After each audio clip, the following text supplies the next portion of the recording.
Hi guys, so today I'm going to show you my first ever makeup tutorial. I'm really excited, and it's a fun summery look that anyone can wear. So first off, I'm going to start by putting on some primer. My favorite primer at the moment is by Hourglass. Hourglass just makes a fantastic mineral primer. It is really cool because if you combine it with any foundation, it actually makes it waterproof. One reason I really love this primer is just because I get a little oily in my T-zone sometimes, and if I use it, I tend to not break up as much later on throughout the day. So I'm just evening it out, making sure it's all even throughout my face. I'm just smoothing it out and making sure I get it everywhere where I normally tend to get a little oily. And then I continue to bring it up and throughout my forehead as well. Next, I'm going to spray some Urban Decay setting spray after I put on my primer, which may seem a little weird, but it also helps it last a little longer by spraying it after you put on your primer. After that, I'm going to go on with NARS Sheer Glow Foundation in Punjab. Unfortunately, this foundation, when I first got it, it matched my skin tone really well, but since I've been working all summer long, I've gotten a little paler since when I first started using it. So I still love this foundation. It just goes on so nicely, and it's very sheer, and it just creates a great coverage. For my foundation, I will be using a Bare Minerals Perfecting Face AS14 brush. I recently got this brush and I absolutely love it. It's very similar to a Kabuki brush, but what's cool about it is it has a little indent, and you can also put your foundation in that indent and apply it that way as well. As you can see, I originally put on a couple of dots on my forehead of the foundation. That's because I don't want a ton of this foundation on my face at once. I would like to go on a little at a time, and I use this brush now to just kind of even it out and make sure it's getting everywhere. So even though I put a few little dots on, this brush is fantastic because it helps smooth everything out and blends it flawlessly.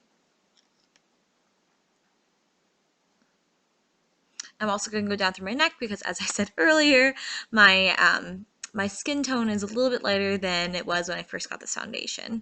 And I'm also going back in with a little bit extra I had on my hand of this foundation and going in certain spots where I feel like might be a little bit lighter, just to try to cover those up.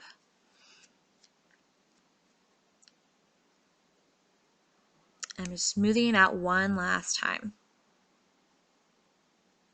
Next, I'm going in with my Sephora brush. It is a Pro Contour Blush Contour Brush number 74. This brush is fantastic, and I'm also pairing it with the Anastasia Beverly Hills Contour Kit. However, I'm a little sad because unfortunately my favorite shade, which I'm going to be using in Banana, it hit pan. I'm really sad about it. Hopefully I can refill it soon. What I'm going to do with this brush is I'm going to tap some of the excess powder off before I apply it to my face. That way my face isn't too cakey, and I'm going to lightly press that into my skin. One reason why you want to press it as opposed to sweeping it is sweeping it will not get the coverage that you want, and you want as much pigment in there as possible. I love putting on my powder after I put on my liquid foundation just because I feel like it gives that really nice matte look that you see in photos where they just look absolutely perfect in airbrush, except you don't need the airbrushing, which is pretty cool. So I'm just going to apply that to areas of my face that I feel like protrude more.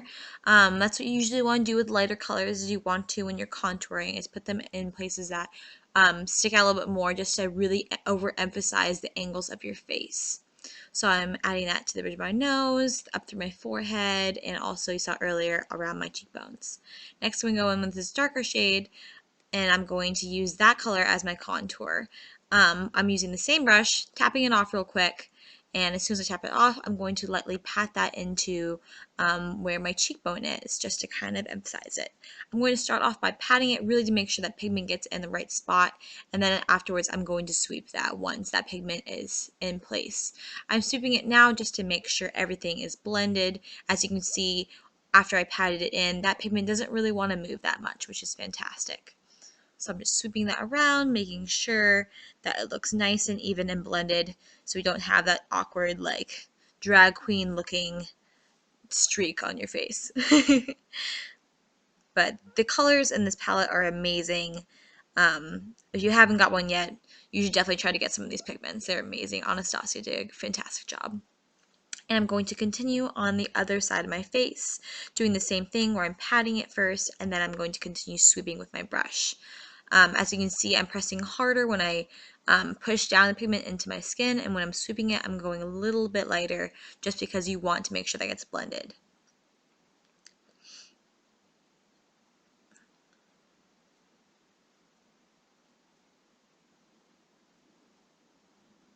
Next up, I'm going in with my NARS blush and bronzer duo. I'm starting off with the bronzer. I love this shade. I think it's a little bit lighter than the Anastasia contour kit, and I'm putting that up around my forehead just to create those shadows that would normally be there, just to give my face a little more dimension. This is great too if you feel like you have a larger forehead. If you use a bronzer around your forehead, you can actually bring it down lower on your forehead to create more of a smaller forehead feel.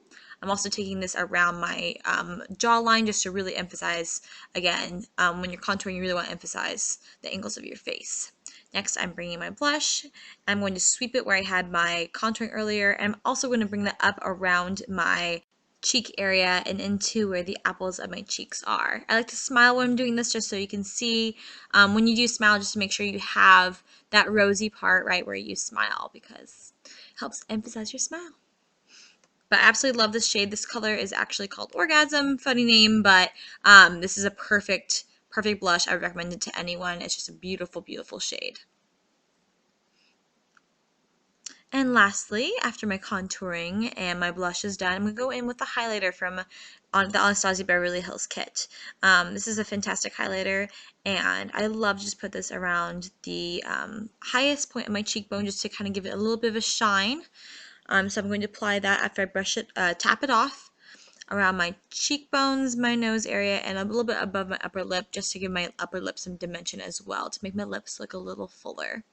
And with this, I'm going on very, very lightly, and I am just sweeping that around the highest points of my face. Next in, I'm going in with a red lip liner from MAC. It's called Brick. And what I'm doing with this liner, it's really important, is I am not going from the middle of my lip to the outside corners. When I'm creating this line, I'm actually starting from the inside corners and going towards the middle. Someone once told me that if you do it the opposite way around, it will actually make your lips look smaller than they are. And my lips are small enough already, so I'm trying to make them look as full as possible. So after this, I'm going in with a really wonderful lipstick pencil from Bite. It's in color Grapevine, and I'm just putting that all over where I put my lip liner. I absolutely love the combination of these two colors together. I think it looks really pretty, and it makes a really fun, grapey, violet look. And I am just going over where that lip liner was previously, and if you go out a little bit outside the lines, don't worry, you can go through afterwards and clean it up, like I'm doing right now. And sorry, my pencil's so melted. It melted, that's why it's ugly. Anyways, guys, thank you so much for watching this. I've just had so much encouragement lately on just doing my makeup and making tutorials, and I've just had so much fun with it, and I hope you guys have enjoyed it too. So thank you so much for watching, and I will see you guys soon.